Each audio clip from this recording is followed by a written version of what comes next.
قل هذه سبيلي أدعو إلى الله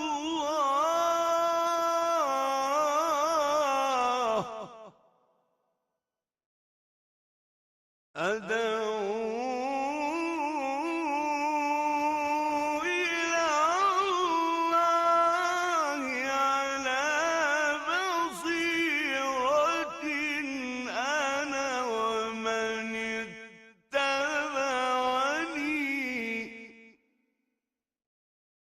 وسبحان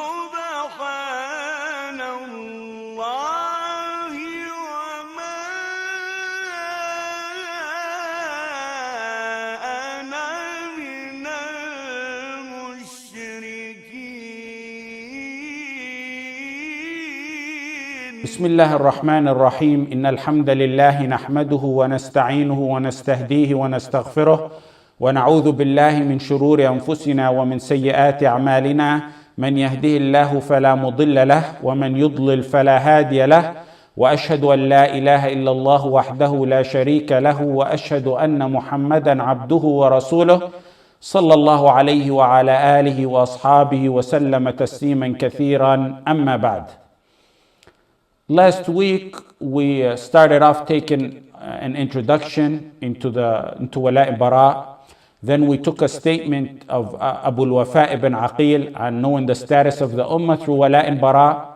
Then we took a brief way of replying to those who shed in their Aqidah, and then they claim they're like a Shafi'i rahimahullah. We took after that the danger of playing with the Islamic terminology, and that's a canon aimed at Walaa and Baraa. Then we stopped off at the categories of Walaa and Baraa. I gave you a simple way to understand the main categories of Walaa and Baraa. We said that there's the first one, which is Tawali. Tawali is the kufr category of Walaa and Baraa. The one that if one does it, it takes him out of the folds of Islam. Wal-'iyadhu billah. And this is what's meant in the verse, وَمَنْ يَتَوَلَّهُمْ فَمِنْكُمْ فَإِنَّهُ مِنْهُمْ in Surah Al-Ma'idah. If any amongst you takes them as awliya, then he is one of them. One must be free and immune from the enemies of Allah and all that which is worshipped besides Allah. We took examples on that: loving shirk or kufr, loving the people of shirk and kufr for their shirk and kufr, aiding the enemies of Islam to manifest and emerge over Islam, even if one does not love them for their kufr. And that was the first category. The second category that we spoke about was al-Muwalaah. This second category is the haram portion of it. Matters that indicate that they are haram as it pertains to Walaa and Baraa. This falls short of kufr. The category that falls short of kufr. And examples of that we mentioned, I believe, was giving salam to non-Muslims. Salamu alaikum is only for Muslims. Imitating them in some things that is special of them and that's unique of them. Greeting them in their holidays with no additional factors, because there may be additional factors that make this matter worse. But just merely greeting them is haram. Then we took the third category, which is the permissible dealings. You can call it several things. The permissible dealings, the exceptional dealings of Walaa and Baraa.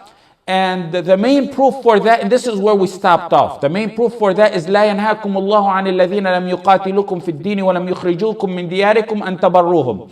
Allah does not forbid you to deal justly and kindly with those who have not fought against you or against your religion, nor drove you out of your homes. Inna Allah yuhibbul muqsitin. Allah loves those who deal with equity. This is the main proof for this category. There's plenty of other proof, but that's the main proof. Like I said, we left off right here in the beginning of this. This is where we'll take off today, inshallah. Many try to deny Walaa and Baraa because they don't understand Walaa and Baraa. Part of Walaa and Baraa is permission to be kind and just with others. Some think that Walaa and Baraa means you have to spit on your neighbor's face every time you see them, or throw trash in their front yard every time you leave your house, or break their windows every morning. Ignorance of people cause them to deny portions of Walaa and Baraa. Especially the modernists, they deny totally the first and second category. That's not in their belief. We have Walaa and Baraa, but at the same time, we treat them the way Allah ordered us to treat them. Take for examples, with proof, Dawah to non-Muslims. We have Walaa and Baraa, yet at the same time, we convey this message to them of Dawah. There's no conflict. There's no inconsistency.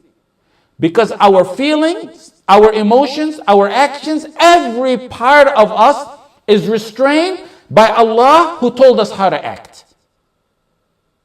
Having wisdom and mercy in conveying da'wah does not in any way contradict with Walaa and Baraa.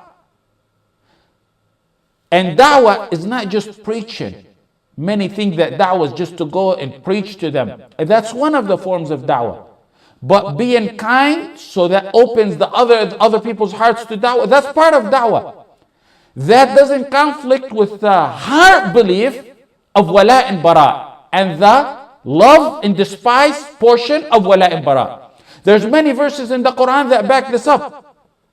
ادعو إلى سبيل ربك بالحكمة والموعظة الحسنة وجادلهم بالتي أحسن in سورة النحل ولا تجادلوا أهل الكتاب إلا بالتي أحسن in سورة العنكبوت. When Allah sent Musa to Fir'aun and he ordered him to convey the message, اذهبا إلى فرعون إنه طغى فقولا له قولا لينا لعله يتذكر أو يخشى سورة طه. In Surah Ali Imran, فبما رحمة من الله لنت لهم ولو كنت فظا غليظ القلب لانفضوا من حولك وما أرسلناك إلا رحمة للعالمين. Many verses show that the Prophet ﷺ was lenient in da'wah, or was ordered to be lenient. He was a mercy to mankind, and not even mankind. He was a mercy to mankind and even inanimate matters. He was ordered to speak to them in the best words. And even when Allah sent Musa to Fir'aun, he was ordered to speak to him kindly. Another example of this category is eating from the slaughter of the people of the book. وَطَعَامُ الَّذِينَ أُوتُوا الْكِتَابَ حِلٌّ لَكُمْ in Surah Al-Ma'idah. That's a second example. A third example in this matter is marriage from the people of the book. وَالْمُحْصَنَاتُ مِنَ الْمُؤْمِنَاتِ وَالْمُحْصَنَاتُ مِنَ الَّذِينَ أُوتُوا الْكِتَابَ. That's also in Surah Al-Ma'idah. And I want to talk about this point in a little bit more detail towards the end of the class, inshallah. A fourth example, accepting gifts or giving gifts to show them Islam or open their hearts to Islam. This is speaking generally. However, we don't exchange gifts on their holidays and say, oh, this is to convey da'wah. And we also don't exchange gifts that are prohibited. But overall, exchanging gifts is permitted. The verse I mentioned, لا ينهاكم الله الذين لم يقاتلوكم في الدين ولم يخرجوكم من دياركم أن تبروهم وتقسطوا إليهم إن الله يحب المقسطين. In Surah Al-Mumtahana, the first verse we took for this category. Imam Bukhari, in his book, he has a section, a title named Bab Qabul Hadiyyat al-Mushrikeen. Bukhari, remember we talked about his sections, his chapters. He has a chapter called Accepting Gifts from Mushrikeen. And remember we mentioned that how the Bukhari titles his book is something scholars refer to. Ibn Umar narrated that his father, Umar ibn Khattab, seen a silk cloak being sold by some merchant. So Umar told the Prophet ﷺ, buy this and wear it when congregation come to meet you, when the delegates come to meet you and they visit you. When you go to Jum'ah, wear it. The Prophet ﷺ said, this is only worn by those people who have no share of the hereafter. People doomed to hellfire are the ones who wear this. هذه يلبسها من لا خلاق له في الآخرة. Later on, some silk cloaks were given to the Prophet Muhammad ﷺ as a gift. So he sent one to Umar radiallahu anhu. Umar said to the Prophet ﷺ, he went to the Prophet, he said, how can I wear it while you're the one who just earlier told me that it's for the people who have no share in the life after? The Prophet ﷺ said, I didn't give it for you to wear it but rather for you to sell it or to give it to someone as a gift. Okay, here's the point. The Prophet ﷺ said he gave it to him to give away or to sell it. And if a Muslim doesn't wear silk, then where is it going to go? To a non-Muslim. So that's the established rule that Islam permits overall exchanging gifts with no additional factors. There's maybe additional factors that make it prohibited. What Umar did was Umar sent it to his pagan brother in Mecca before he migrated and before he embraced Islam. Umar gave a gift to his non-Muslim brother, and no one needs to tell you that Umar is the definition of Walaa and Baraa, and that the Prophet ﷺ told him to give it as a gift or sell it. He left it open. And Umar understand that he can give it to a non-Muslim. And the Prophet ﷺ did not object. Also, examples of this category is visiting non-Muslims for da'wah. I believe this is the sixth example. You have the hadith in Sahih Muslim when the Prophet ﷺ visited a Jewish neighbor's son. He was on his deathbed. The Prophet ﷺ sat by his head and he told him, say, La ilaha illallah Muhammadur Rasulullah. The boy looked at his father and the father said, listen to Abu al-Qasim sallallahu alayhi wasallam. The Prophet sallallahu alayhi wasallam left happy, saying, Alhamdulillah, Allah rescued someone from hellfire with me. Alhamdulillah alladhi anqadhahu bi min an-nar. Alhamdulillah alladhi anqadhahu min an-nar. In two narrations. When I mentioned 2 classes ago that there's those who crop out proof or portions of Walaa and Baraa, this is what I meant. There are those who take this category and make it as if it's everything, and deny category number 1 and 2 of Walaa and Baraa. This category explains the dealings. You have Walaa and Baraa in your heart, but it still explains the dealing parts. We treat them in that matter in obedience to Allah, who also told us that we must despise them and that which they worship at the same time. They've cursed Allah and transgressed on Allah's boundaries. So they are the enemies of Allah because of their belief. Yet at the same time, we're restrained in our dealings with them. Al-Qarafy, in his book al-Furoo, he mentioned and he said that non-Muslims living under Muslim rule have rights upon us because they are our neighbors and they are under our protection and custody. He said that protection is a protection Allah offered them. And the Messenger sallallahu alaihi wasallam, we are dutiful to them while keeping the heart free from mawadda. The heart must not get tainted with mawadda to them. He said it only gets worse and dangerous if one's relationship to them causes him mawadda, and to honor them are sacred their kufr and their rituals. He said that's a dangerous part there. Once any of the heart, any portion of the heart is affected and it is tainted, then it turns to Muwalaah. He also said, being dutiful to them in matters that don't create deficiency in one's bara from them and what they believe is permissible. And he gave examples similar to the examples that I gave earlier. And he also added on to that, he said, being gentle to their elder, feeding their hungry. But look what he said, you got to keep the heart portion of it. Giving clothes to their needy, being kind to them in speech, being gentle and merciful as long as it does not come out of fear or lowliness. Al-Qarafy even said, being patient to your non-Muslim neighbor, if he harms you, being fully aware that you're at power to remove it. Yet you're gentle to them, not out of fear or lowliness, but for the sake of conveying this message. No, this treatment is emphasized by the ulama, and more so before that by the Prophet Muhammad sallallahu alaihi wasallam, to Ahl al-Dhimma, who are non-Muslims living under Muslim rule. For example, you have al-Bukhari rahimahullah in Kitab al-Diyat. He said, he has a section, Ithm man qatala dhimmiyan bighayri jurm. One who kills a non-Muslim who's living under Muslim rule for no reason. Why is that emphasized? He mentions the hadith Abdullah ibn Amr an Nabi sallallahu alayhi wa sallam من قتل نفسا معاهدا لم يرح رائحة الجنة وإن ريحها لا يوجد مسيرة 40 عام. Whoever kills a non-Muslim living under Muslim rule will not smell the smell of heaven, even though the smell goes the distance of 40 years. Why is it emphasized so much to non-Muslims living under Muslim rule, even though the Muslims may mingle with them elsewhere? The reason, because when they're living under Muslim rule, they're weak and they're vulnerable. Unlike when they're elsewhere, where they're strong, where they have family, they have backing, and they have support. In fact, to back this up, the Sahaba gave sadaqah in charity to mushriks. Sadaqah to win their heart to Islam if they need it. Ibn Abbas did it. Ibn Amr did it, radiyallahu anhum. Aisha, in the famous hadith, in Musnad Ahmad and Tirmidhi and in Bukhari, the famous hadith when Aisha was approached by a Jewish woman who came to her house and asked her for charity. And the Jewish woman, after Aisha gave her charity, the Jewish woman said, "May Allah protect you from the punishment of the grave." The Jewish woman telling Aisha radiallahu anha. Aisha informed the Prophet Muhammad sallallahu alayhi wasallam what happened. She was surprised at what the Jewish woman told her. So she explained the situation and told him what the Jewish woman told her.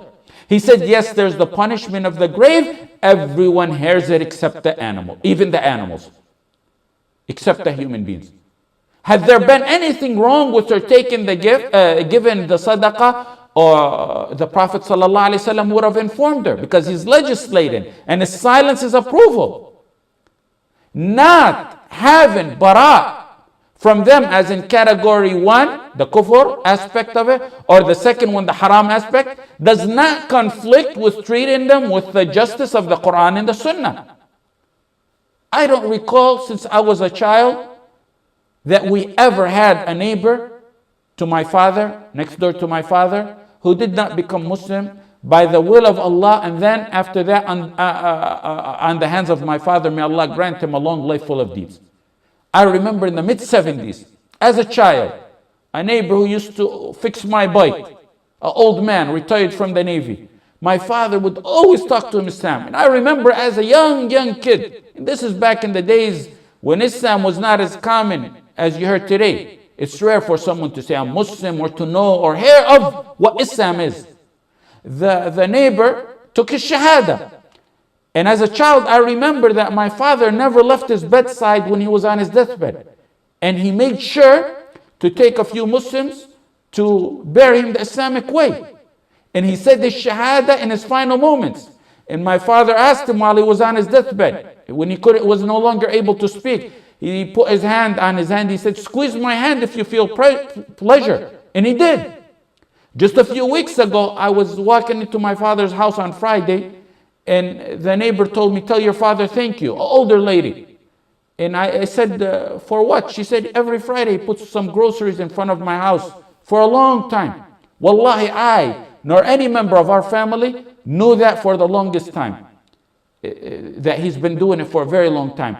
And as I began to speak to her, this old woman, her own relatives don't even visit her, she told me she took her shahada, she's Muslim, and she's working on her deen. Her own sons and daughters don't do this to her. Does this treatment of kindness contradict with Walaa and Baraa? Absolutely not. That's why we need to understand all three categories taken together. Muwalaah, number one, Tawali, then the permissible type of dealing, which you can call exceptions, or the permissible type of treatment. Now the next point, at the core of Walaa and Baraa, is love and despising. Love and despising, or love and hate. Love. Look what the Prophet ﷺ said. لا يؤمن أحدكم حتى أكون أحب إليه من ولده ووالده والناس أجمعين. You will not be a believer until I'm more beloved to you than your children, your parents, and every human. Love. Love is at the core of Walaa and Baraa. Love of Allah entails love of the Prophet Muhammad sallallahu alaihi wasallam. قل إن كنتم تحبون الله فاتبعوني يحببكم الله in Surah Al Imran. If you love Allah, follow the messenger. Love. At the same time, where there's love, one must despise. Hate or despise. Despise the enemies of Allah. And those who hate Allah and hate the messenger, they're most worthy of despising. The eminent creed of Walaa and Baraa is the strongest bond of Iman. Mujahid said, the strongest bond of Iman is love for Allah's sake and hatred for Allah's sake. It's in Musnad Ahmad. أوثق عرى الإيمان الحب في الله والبغض في الله. أوثق عرى الإيمان الحب في الله والبغض في الله. Side issue here. This statement that I just mentioned, أوثق عرى الإيمان الحب في الله والبغض في الله, it has a chain that's attributed to the Prophet Muhammad sallallahu alaihi wasallam on the authority of al-Baraa ibn Azib. However, it's an authentic statement of Mujahid, but when it's attributed to the Prophet sallallahu alaihi wasallam, it has some issues with its chain. If your heart doesn't have and feel Iman, one of the strongest way to rejuvenate your Iman is establishing Walaa and Baraa in your heart. If your heart does not feel Iman, one of the biggest ways to rejuvenate that Iman in your heart is through the aqeedah of Walaa and Baraa. When your love becomes founded on being for the sake of Allah, your heart will then experience the beauty of Iman in absolute assurance. How? By direct teachings of the Prophet Muhammad sallallahu alaihi wasallam. Bukhari and Muslim, the Prophet sallallahu alaihi wasallam said, whoever possesses the following three qualities will have the sweetness, the delight of faith. What are the three qualities? The one whom Allah and His Messenger become dearer to him than anything else. They come dear to you. You love them more than anything else. Number two, the one who loves the person, he only loves him for Allah's sake. Number three, the one who hates to revert to disbelief, just like he hates to be thrown in a fire. Hub, Walaa and Baraa. Love is at the core of Walaa and Baraa. Love is at the core of Walaa and Baraa. In order to have truthful loyalty, in order to have Baraa from someone, you despise that person or belief. Therefore, loving and despising is at the nucleus or kernel of Walaa and Baraa. Al-Walaa and Baraa is an integral part of Iman, and it's necessary for its perfection. You can't perfect your Iman without Walaa and Baraa. Listen to this authentic hadith in Mustadrak, in Abu Dawood, Ahmad, al-Tirmidhi, in Sahih al-Jami'. He who loves for Allah's pleasure. Man ahabba fillah. Whoever loves for Allah's pleasure and hates or despises for Allah. وَأَبْغَضَ فِي اللَّهِ أَبْغَضَ فِي اللَّهِ. The Prophet ﷺ said, وَأَبْغَضَ فِي اللَّهِ, and hates for Allah's sake. Today the majority want this out of our vocabulary. If you don't think that despising for the sake of Allah is part of Islam, you have the wrong version of Islam. You don't know what Islam you're talking about. وَأَعْطَى لِلَّهِ وَمَنَعَ لِلَّهِ. The next portion of the hadith says, who donates for Allah's sake and deprives for Allah's sake. وَأَعْطَى لِلَّهِ وَمَنَعَ لِلَّهِ. Then that person has perfected his Iman. You have to have all that to perfect your Iman. فَقَدْ اسْتَكْمَلَ الْإِيمَانِ. Ibn Taymiyyah rahimahullah has so much statements and so much sections on this issue. It's beyond that which we could cover. But let me give you one of his sentences. And you remember what we mentioned on ijma'. You remember when we spoke on ijma', what it is. He said, من لم يحرم التدين بعد مبعثه صلى الله عليه وسلم بدين اليهود والنصارى بل من لم يكفرهم ويبغضهم فليس بمسلم باتفاق المسلمين. Whoever does not consider it prohibited to follow any faith after the messagehood of the Prophet Muhammad sallallahu alaihi wasallam. You can't follow any faith other than the faith of the Prophet Muhammad sallallahu alaihi wasallam. And whoever does not consider other faiths kuffar and despises them, he is not a Muslim by the consensus of all the ulama. by the consensus, by the ijma', bittifaq, he said. A practical example on how you can understand this, I'll give it to you in this scenario. You love your father.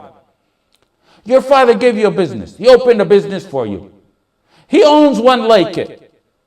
He owns one, he opened one for you. You love your dad for all he did for you. Then there's this common employee or manager. He works part-time for you and part-time for your father. That employee is very, very bad to your father. He curses your father, he cheats him, disrespects him, harms him. But to you, he's very good when he works with you.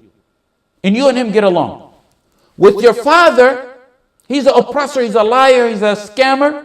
But with you, he's good. Do you love him because he's good with you? And then you say, who cares? Who cares what he does with my father? Or does your love for your father entail you to despise him because he's bad with your father, even though he's good with you? The answer is not really that simple. It's only simple for those Allah blessed with guidance. If you have no loyalty to your father, you will say, I don't care about my father. If you have no loyalty to your father, you say, I don't care about my father. He's doing good in my business, and that's all that matters. That's all I care about. That same scenario, the same is with the right of Allah. That's how you look at it. A disbeliever, even if he's good to you, that's if your loyalty is strong to Allah, even if he's good to you, he's not good with Allah. You can't say, I don't really care. Islam regulated everything. Who to love, who not to love, who to dislike, who to despise. وَالَّذِينَ كَفَرُوا أَوْ بَعْضُهُمْ أَوْلِيَاءُ بَعْضٍ إِلَّا تَفْعَلُوهُ تَكُنْ فِتْنَةٌ فِي الْأَرْضِ وَفَسَادٌ كَبِيرٌ. Disbelievers be loyal each other. The disbelievers be loyal each other. Listen to the verse. Those who disbelieve, وَالَّذِينَ كَفَرُوا بَعْضُهُمْ أَوْلِيَاءُ بَعْضٍ. Those who disbelieve ally one another. If you Muslims do not become allies, إِلَّا تَفْعَلُوهُ, the speech is for you. If you Muslims don't be loyal each other, what will happen, Ya Allah? Tell us what will happen. تَكُمْ فِتْنَةٌ فِي الْأَرْضِ وَفَسَادٌ كَبِيرٌ. There will be great fitna and oppression on this earth. Mischief, corruption, oppression. The solution to your trials is in the book we abandoned. They be loyal each other, you be loyal each other. The next point on this issue is on despising. Some edit the Quran, and like I just said earlier, and they want to eliminate it out of the vocabulary of the Quran and the Sunnah. Some defined it. And you remember what I said, some want to eliminate, some want to change the definition. Some defined it as only despising those who kill and massacre Muslims. And that's a dalal, that's being a strained aqidah. That's the munafiqeen and the ruwaybida and the ignorant people who want you to believe that, and it's also part of the agenda of the interfaith.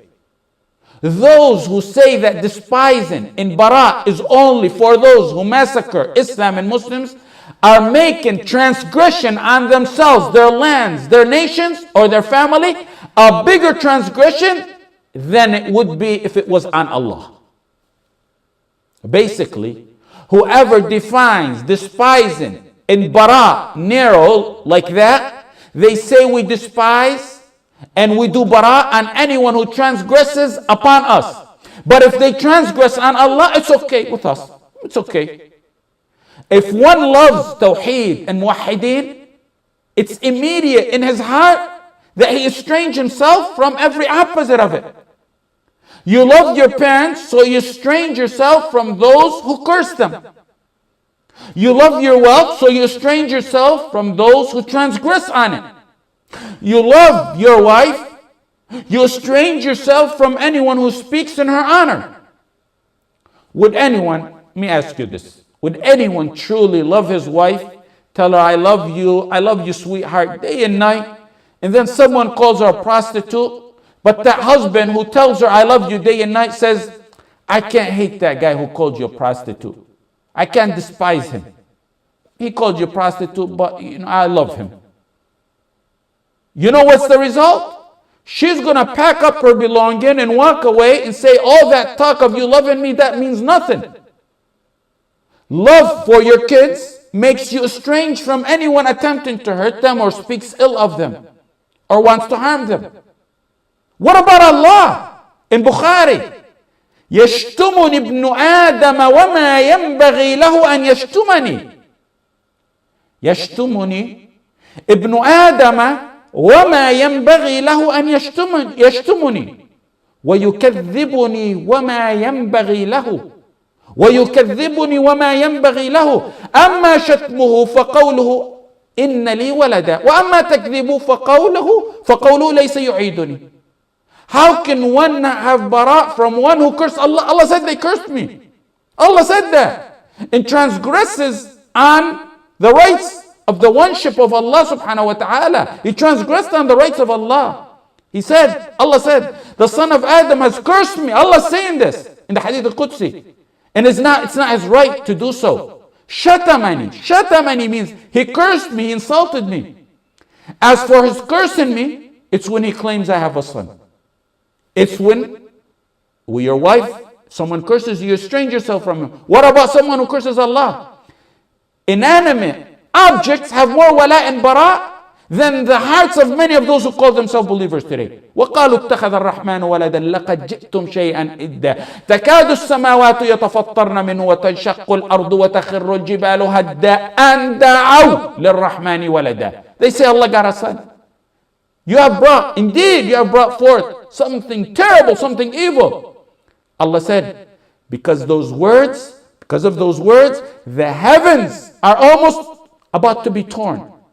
And the earth is about to be split. And the mountains are about to fall in ruins. What word? What word? Because they call Allah has a son. Imam Ahmad ibn Taymiyyah and others have statements on this issue that are amazingly stunning. We don't have time to go through them, but I give you a summary of it. There's also no need to go through it because those who can comprehend this principle of belief are those who can accept the text of Allah and His Messenger sallallahu alaihi wasallam. They're not entering Islam from the door. The door to Sharia is through the text of it. And those who have an issue with this matter have an issue with the text of Sharia. They are those who gave their undeveloped minds and devilishly tainted emotions precedent over the Quran and the Sunnah. They understand the text as they wish, not as the first generation understood it. The desires of both heart and mind threw them off the course and off the track. The mind has its desires and the heart has its desires. The whim of the hearts are the desires. The whim of the hearts are the desire. The whim of the mind is renegating against the textual revelation. Hearts without wala and bara are disease corrupted hearts. The hearts of the munafiqeen. Look at this verse. يا أيها الذين آمنوا لا تتخذوا آباءكم وإخوانكم أولياء. Take not your relatives. آباءكم as awliya. It names your father, your son, named individuals. It's not saying the kufr in them. It's naming individuals. It's not saying the kufr in them. It's naming individuals. They are inseparable. Kufr doesn't have two legs to walk on. Kufr is in someone. Then go further with me in that verse. إِنْ اسْتَحَبُّ الْكُفْرَ عَلَى الْإِيمَانِ. If they merely prefer kufr over Islam. That's where the issue is. إِنْ اسْتَحَبُّ الْكُفْرَ عَلَى الْإِيمَانِ. He didn't say if they fight you. He didn't say if they kill you, if they harm you, if they take your land, if they stop you from dawah. He said if they prefer kufr over Islam. You don't take them as awliya. You don't take them as awliya for just merely taking kufr over Islam. How can one who honors the Quranic text deny this clear, unequivocal meaning and change it to mean only one who fights and kills Muslims? Or kufr and not kuffar themselves. They give their own rights a superiority over the rights of Allah. Listen to this verse in Surah Al-Mumtahana and go with me with it step by step. Look at this verse. قد كانت لكم أسوة حسنة في إبراهيم والذين معه. Indeed, there has been an excellent example for you in Ibrahim and those with him. قد كانت لكم أسوة حسنة في إبراهيم والذين معه. He's telling us in Ibrahim is a great example to follow. And pay attention to this verse because this is a solid verse on this matter, on this whole entire matter. If the verse just started off normal, we would follow the footsteps of Ibrahim. Because Ibrahim is Tawheed. Ibrahim is the Tawheed we follow. That's why we say Millat Ibrahim Hanifa. The pure Tawheed is Ibrahim. Ibrahim, the founder, the reviver of Tawheed. But in this verse, it's to add more emphasis. To show you, follow in the footsteps of Ibrahim alayhi salam. Why? Why? To show more emphasis, he said, قَدْ كَانَتْ لَكُمْ أُسْوَةٌ. What did they do? When they said to their people, we are free from you and whatever you worship besides Allah. Bara' from kufr and kafirin. لِقَوْمِهِمْ إِذْ قَالُوا لِقَوْمِهِمْ إِنَّا بُرَاءُ مِنْكُمْ وَمِمَّا تَعْبُدُونَ مِنْ دُونِ اللَّهِ. From the kuffar and what they worship, both. He said, you and what you worship, both. So that's not leaving any room for the modernists to say it's that what they worship, but not the individual itself. Kafarna bikum. We have rejected you. The verse goes on to say, Kafarna bikum. We rejected you. وَبَدَا بَيْنَنَا وَبَيْنَكُمُ الْعَدَاوَةُ وَالْبَغْضَاءُ أَبَدًا. And there has started between us and you hatred forever. Hatred forever. Why? Baghda. Baghda is hatred. And here's another key point in this verse. Until when, Ya Allah? Until when does this Baghda, them and their kufr, until when does this Baghda stop? Did he say until they stop fighting you? No. Until they stop oppressing you? No, that's not the issue. Until when? You get your lands back? That's not the issue. حَتَّى تُؤْمِنُوا بِاللَّهِ وَحْدَهُ. Until you believe in Allah alone. That's the point. That's the point when despise changes to love. We control it because we're not animals, we're human beings. What many don't understand is what we must despise them and their kufr by clear ayah right here. In the proofs that I mentioned earlier. What many don't understand is, yes, we despise them, but it's regulated. When animals or animalistic things despise, they harm and oppress. We despise them and their kufr, but it's regulated on the account of the Quran and the Sunnah. Refer to the third category of Walaa and Baraa. It's regulated. We're not animalistic with no guidance. Even our despise is regulated. We despise them and their faith, but we don't go to our neighbor and harm them. They understand. That's not something they understand. Because when they hate someone, it's a total different story. What causes problems, and what youth ask a lot about, is that they don't understand. When you despise, it's a heart feeling. The treatment of ihsan is another issue. Ihsan in da'wah is another issue. We spoke in the third category. One can be a student among kuffar or have a job amongst them or neighbor them, despise them, yet at the same time treat them as we mentioned in the third category. Ka'b ibn Ujra in al-Tabarani, and many ulama authenticated this narration. He went to visit the Prophet sallallahu alaihi wasallam, and it appears that the Prophet sallallahu alaihi wasallam looked weak. He said, "O Prophet of Allah, what's wrong?" He said, "I didn't eat for 3 days." The Prophet sallallahu alaihi wasallam said, "I didn't eat for 3 days."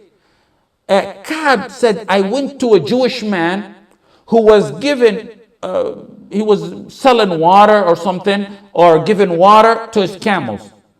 And for every bucket that I helped him take for his camels, he gave me a date. So I collected the dates and I gave it to the Prophet sallallahu alaihi wasallam. The Prophet sallallahu alaihi wasallam asked him where he got that. Where did he get the dates from? And he informed him. The Prophet sallallahu alaihi wasallam asked him, "Do you love me?" And he said, Ka'b said, "I defend you with my father, O Prophet of Allah." So similar, that the Prophet sallallahu alaihi wasallam approved it. There's also the story, and it's also authentic, when Ali worked for a Jewish man, and for every bucket he cared for him, he gave him a date. And the Prophet ﷺ was informed of that. So when the Prophet ﷺ was informed that, his silence is approval. We are disciplined ummah in every single tiny detail of our life. Even our hate is disciplined and regulated. I say, from the mercy of Allah is even that it raises generation of men where even their despising is regulated. Al-Qarafy and others spoke on this matter, like we mentioned. That we despise them, but at the same time, when they're Ahl al-Dhimma, we may have to protect them. Look what Hassan al-Basri said. He said, زوج بنتك من ذي دين تقي فإن أحبها أكرمها وإن كرهها لم يظلمها. He said, marry your daughters off to someone who's a man of deen and a taqwa. Why? Because if he loves her, he's going to honor her. If he hates her, sometimes husband, wife, they got issues. He's not going to oppress her. It's regulated. Why did he say that? Because a believer, even when he hates, his hate is regulated. It's indoctrinated by the guidance of the Quran and the Sunnah. Now, let's take a next point that causes confusion. They say Islam permitted this is the people who like to deny Walaa and Baraa. They say Islam permitted one to marry a non-Muslim woman. How can he marry and despise her? All these doubts are brought by those who do not, and I know they haven't read a single book in depth on this matter or looked at the tafasir of the ulama in these issues or what the ulama spoke about them. You have love for your religion. If one loves a non-Muslim for his deen, he's a kafir. But then there's a limited conditional love where Islam made an exception or permitted it, and that's al-hub al-fitri al-mawjud fi dhat al-insan. The fitra love, the instinct love that's instilled in you. And it's not just in a wife that's not Muslim. It's in relatives that are not Muslim. Someone may have a mom and a dad who are not Muslim. When Asma, the daughter of Abu Bakr, asked the Prophet ﷺ about her mother, can she visit her? Can she have good relationship with her? First of all, why did she ask? Because she knew overall the principle of Walaa and Baraa applies. She wanted to know if this could be an exception. إن أمي قدمت وهي راغبة أفأصلها. The Prophet ﷺ said, نعم صلي أمك. She said, can I maintain good ties with my mother? She's coming to visit me. And that's when the verse was, the Prophet ﷺ said yes, and that's when the verse was revealed. The proof we mentioned for the third category. لا ينهاكم الله عن الذين لم يقاتلوكم في الدين ولم يخرجوكم من دياركم أن تبروهم وتقسطوا إليهم إن الله يحب المقسطين. Allah does not forbid you to deal justly and kindly.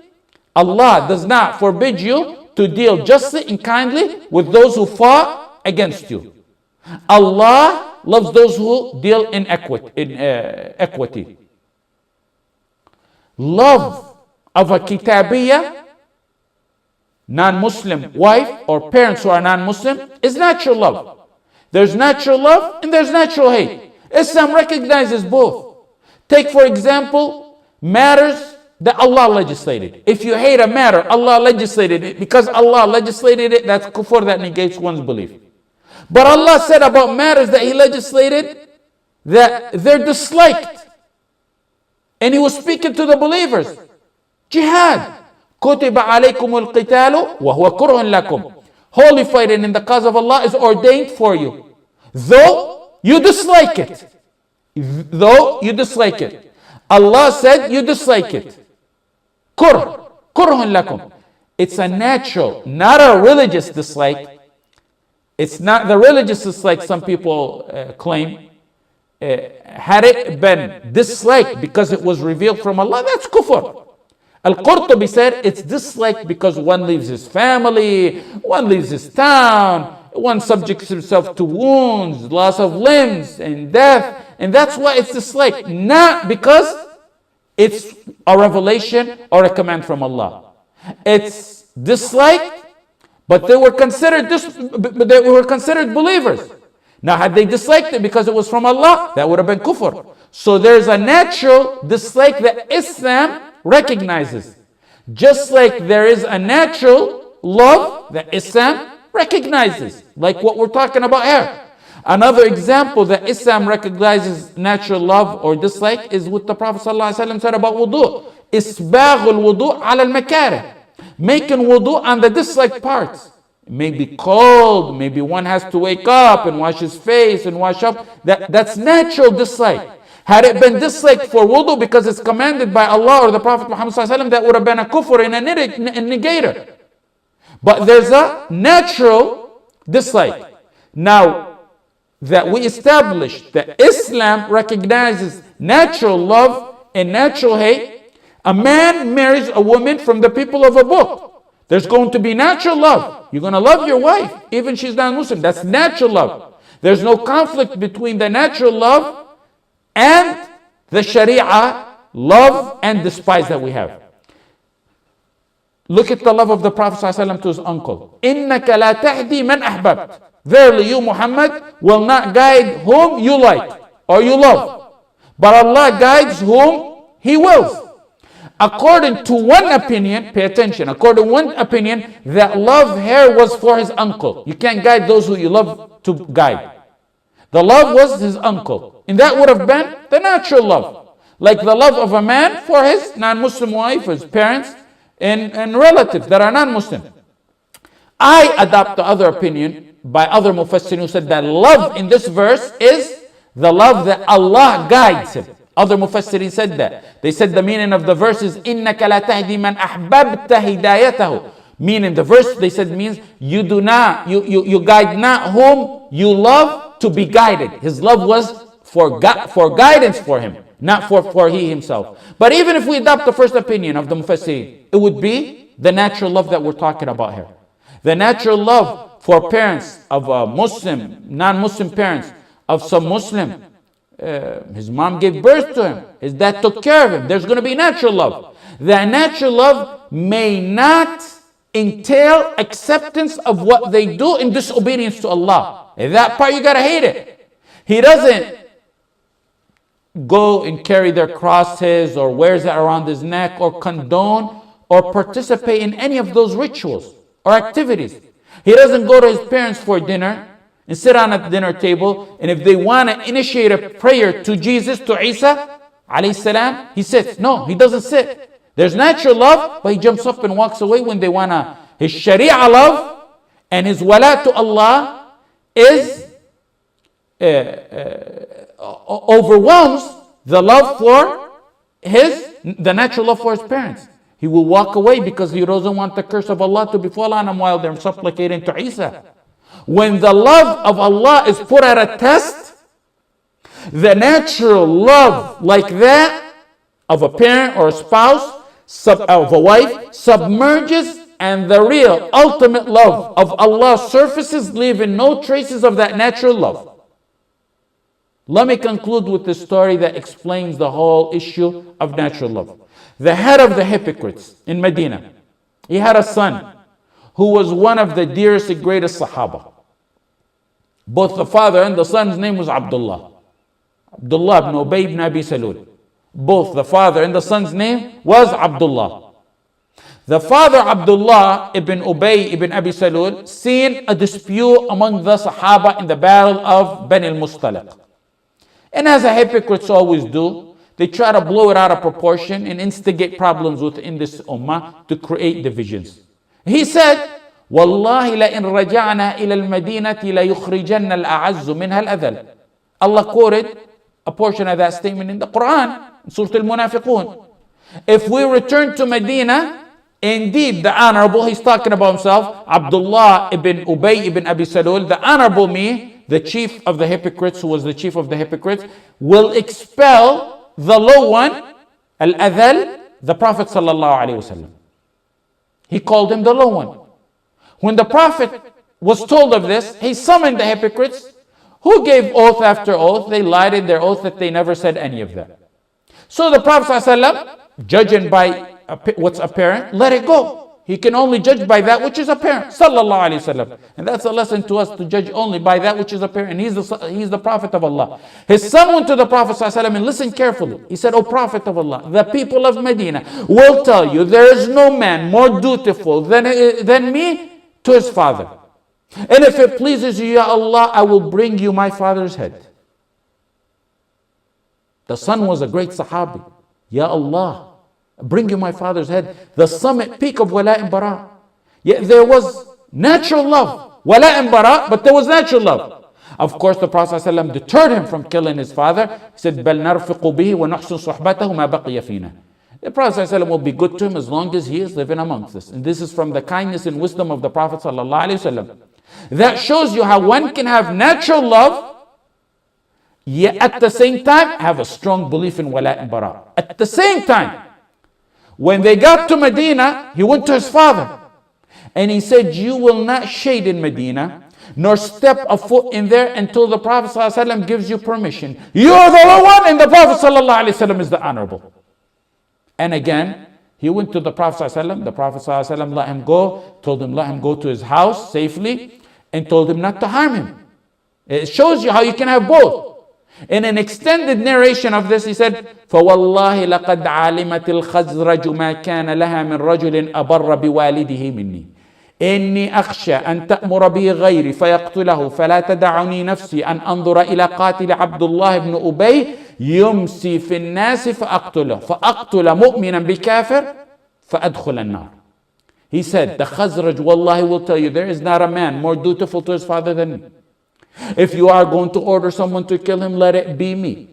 I fear that I will not be able to handle seeing a killer of Abdullah. Look, I will not be able to see a killer of Abdullah bin Ubay. And then he named his father by name. He didn't say my father. I will not be able to see a killer of Abdullah bin Ubay.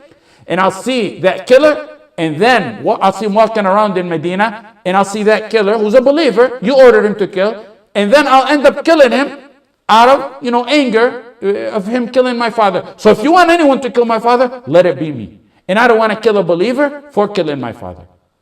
There's natural love. But there's the ultimate Sharia love that is part of Walaa and Baraa. Islam recognizes natural love, as we have said, but it's restrained and it's controlled. But when love of Allah is put at the test, the natural love submerges and the real ultimate love to Allah surfaces, leaving no traces for natural love. There's much more to mention on this topic. The problem is Walaa and Baraa here in this booklet is just a small part of the curriculum of this booklet. If Allah blesses me with time and the situation is better, we will take an entire course on Walaa and Baraa. From the questions I got, it's almost definite that we need to take a course on Walaa and Baraa. And we will respond through that to the deviants and what they say on this matter and the doubts they put in it. Several weeks ago, in my personal study time, I collected the hadith from that says the Prophet ﷺ deterred us to be similar to other faith. And that's part of Walaa and Baraa. Be different from this faith, be different from this faith, and do that, like the beard, like wearing your shoes when you pray, and other matters. I did in-depth in my personal time, and I compiled the hadith on that matter from Bukhari and Muslim, and from the Sunan, and the 6 books of hadith. And then in addition to those, I went to Al-Hakim and Ibn Abi Shayba and Musannaf Abdul Razzaq.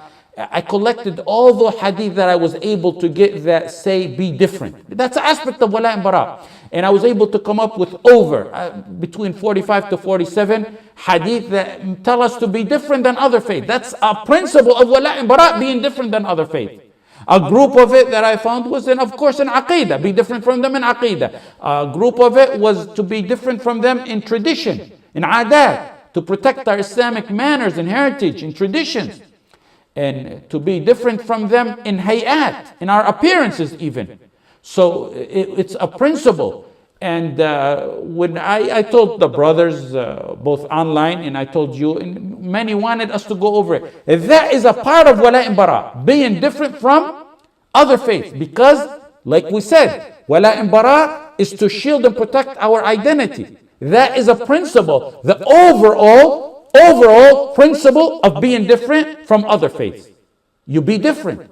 And that doesn't say we can't get along, they can't live under Muslim rule, but we gotta be, for example, you can have Ahl al-Dhimma living under Muslim rule, but we have to be different. We have to protect our identity. And I spoke about the danger of not having our own identity 2 classes ago. Would we have grandkids that are going to grow up non-Muslims if we don't implement that? You be different from them. Today, I compiled over 45 hadith of being different from other faiths in matters, different manners, and some of them are different narrations of similar hadith. However, it's when the Prophet does that and says that over 45 times, and it's a principle of Walaa and Baraa. Now, the munafiqeen come to you, the people of interfaith, say, be like them. Be like them. Because what is it? When you ask them, they say, one of the purposes of interfaith is to bridge the gap in belief. There's no bridge in the gap in belief. Lakum dinukum waliya din. You got your faith that I believe will land you into hellfire. I have my faith that will land me to Jannah. And I want to be distinct and I want to shield it with Walaa and Baraa so I can make sure my kids, my grandkids will grow up to be Muslim wherever they're brought up.